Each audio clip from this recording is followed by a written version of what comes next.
Hello, what is up mga ma'am, sir, ma'am? Ako po si Ralph C. Fry, isang visual artist from Manila. And today, nakatapos na naman tayo ng isang project, Red Hood New 52 Black and White Accent Edition McFarlane Gold Label Collection na kinostomize natin into Red Hood X Punisher.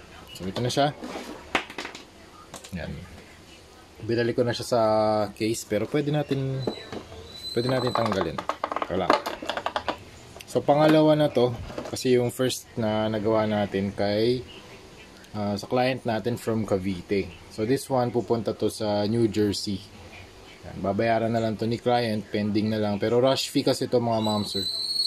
Kaya meron siyang nakahanda na yung mga materials ko for the Red Hood. Kaya nung nag-confirm, ginawa ko na kaagad kasi nandun pa yung mga colors, yung materials nakahanda na. So hindi ko na, bago ko siya itabi for the next project, gumawa muna ako ng side quest. So ito yun.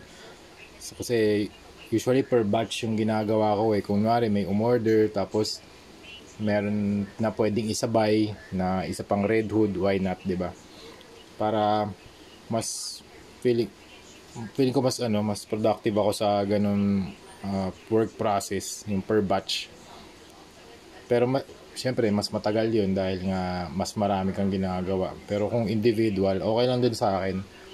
Wala namang problema dun.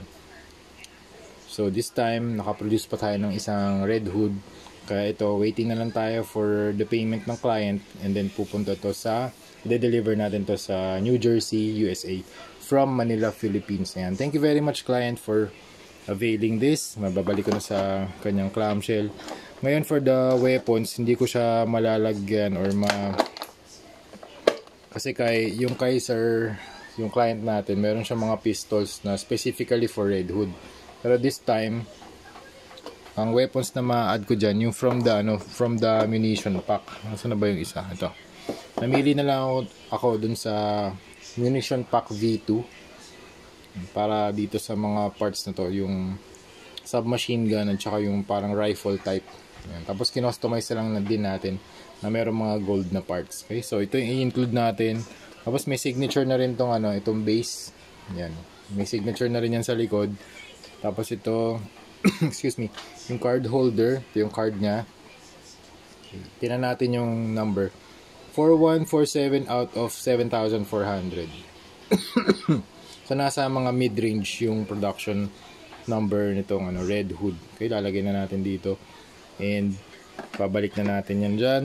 So yun lang yung progress ng ating Red Hood New 52 excuse me, authenticated limited edition to 7,400 pieces only.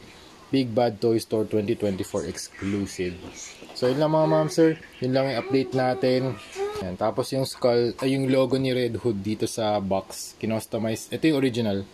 Kinostomize na rin natin na magmumukha siyang skull. So nag-add ako ng mga lines para ma-enclose yung eye sockets, and then nag-extend ako ng line dito para naman dun sa eyes, dun sa nose, and dun sa mouth, dun sa teeth.